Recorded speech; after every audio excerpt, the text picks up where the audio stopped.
Assalamualaikum pemirsa teman-temanku semuanya di seluruh Nusantara. Mudah-mudahan Anda semua dalam keadaan sehat. Untuk teman-teman semua yang baru belajar memperbaiki kipas angin, jika ada kesulitan silahkan ditanyakan di kolom komentar, tidak usah malu-malu.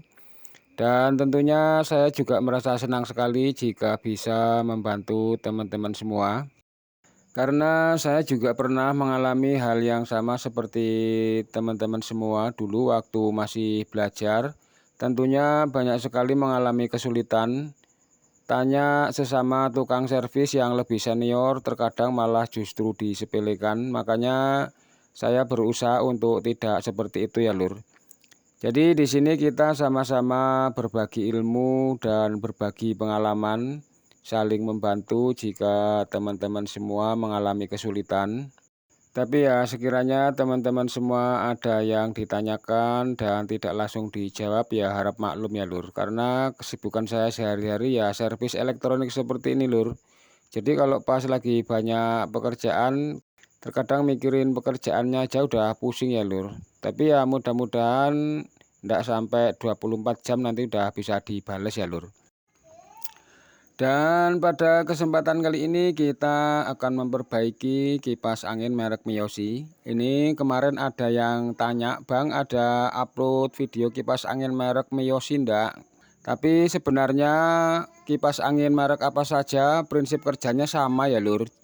Jadi tidak ada bedanya dan kerusakannya juga sama, tetap itu-itu aja. Kalau enggak sambungan putus ya mati termofuse, kemudian kapasitor, terus bushing. Kemudian kalau misalnya ada yang menggunakan timer ya kemungkinan timernya. Untuk teman-teman semua yang ingin belajar servis elektronik terutama kipas angin, ayo kita belajar bersama-sama. Saya yakin Anda pasti bisa. Karena menurut saya kipas angin ini merupakan perangkat elektronik yang paling sederhana ini Lur. Paling yang ruwet itu cuman gulungan aja yang kecil-kecil Lur. Tapi kalau kerusakannya ya biasanya itu cuman itu aja kok Lur. Nanti kalau sering bongkar dinamo kipas angin lama-lama kan tahu Lur apa kerusakan yang sering terjadi pada sebuah kipas angin. Pokoknya yang penting tekun aja Lur.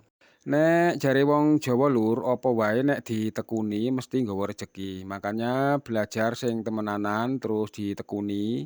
Nanti kalau sudah mahir tinggal belajar trik mencari pelanggan.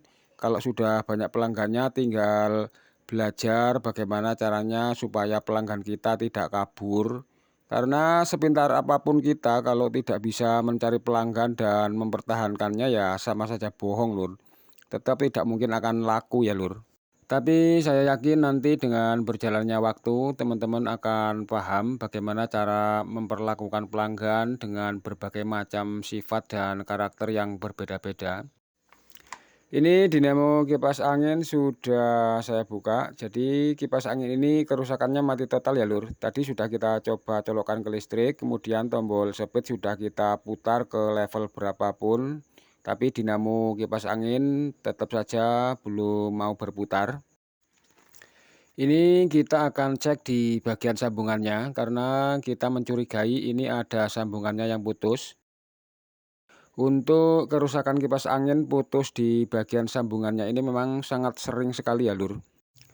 Apalagi kipas angin yang kawat gulungannya menggunakan aluminium itu sangat gampang sekali putus di bagian sambungannya ya Lur.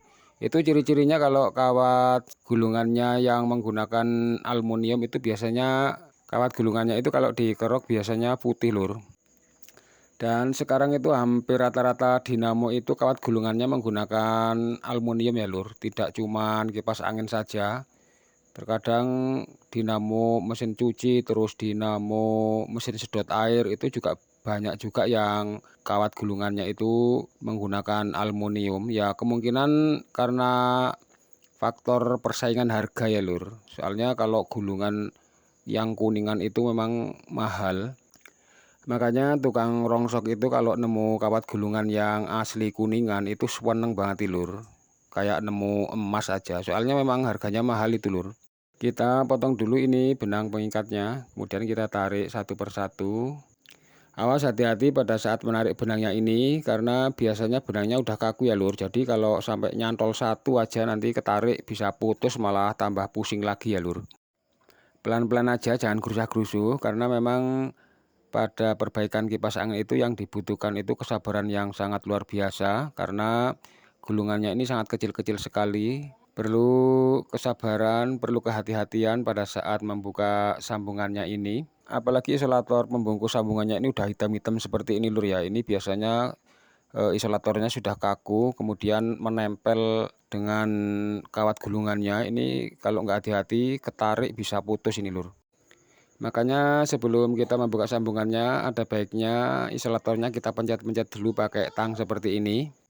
Harapannya ketika kita membuka isolatornya ini, kawat gulungan sambungannya ini sudah tidak menempel lagi dengan isolatornya. Ini biasanya kalau sudah kita pencet-pencet seperti ini akan mempermudah kita pada saat membuka isolator pembungkus sambungannya ini lur. Nah, seperti ini. Ini sepertinya sambungan yang baru kita buka ini masih bagus, akan kita cari yang lainnya. Kita pencet-pencet lagi menggunakan tang seperti ini, dan itu bener kan lur, ini udah kelihatan ini ada yang putus. Ini sudah kita temukan satu kawat gulungan yang putus, sudah kelihatan. Waduh, ini sepertinya putus juga ini sambungan kabel yang ke speed ini lur. Kita cari yang satunya lagi, pelan-pelan saja. Soalnya ini kawat gulungannya lembut sekali ya lur, persis kayak rambut, makanya harus hati-hati. Dan ini sudah kita temukan kawat satunya lagi yang putus. Makanya kalau servis kipas angin itu usahakan di tempat yang penerangannya agak bagus, karena yang kita bongkar ini gulungannya ini sangat kecil-kecil sekali ya lur. Jadi kalau penerangannya kurang bagus ini nggak akan kelihatan. Ini akan kita sambung dulu kabel yang kesepit karena sudah pendek sekali ya lur. Karena walaupun dipaksa disambung juga kabel kawat gulungannya, nanti akan kesulitan pada saat memasang isolatornya.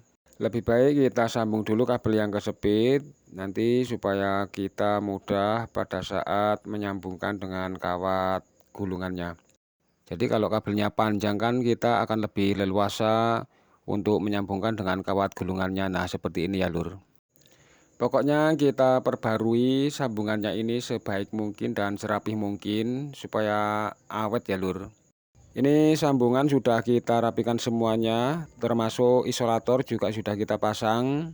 Terus benang pengikat juga sudah kita pasang, tinggal kita pasang dinamonya. Kalau kerjaannya rapi seperti ini kan enak ya lur, pikirannya juga tenang. Harapannya nanti begitu selesai dicoba langsung jadi gitu ya lur. Ini baut sudah kita pasang semuanya, akan kita coba dulu. Ini untuk tombol speed kita putar pada level 1 ya lur. Kita colokkan dulu ke listrik, dan itu bisa kita saksikan bersama-sama. Akhirnya dinamo kipas angin bisa berputar kembali. Sekarang akan kita pindah tombol speed ke level yang kedua, apakah bisa berputar. Alhamdulillah bisa berputar ya lur.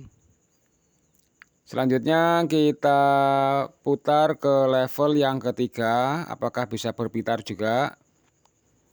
Alhamdulillah bisa berputar. Dan semua level tadi sudah kita coba, alhamdulillah sudah bisa berputar semua ya lur. Dan saya kira cukup sekian dulu video kita kali ini. Mudah-mudahan bermanfaat untuk teman-teman semua. Sampai jumpa lagi pada video berikutnya. Akhirul kalam, wassalamualaikum warahmatullahi wabarakatuh.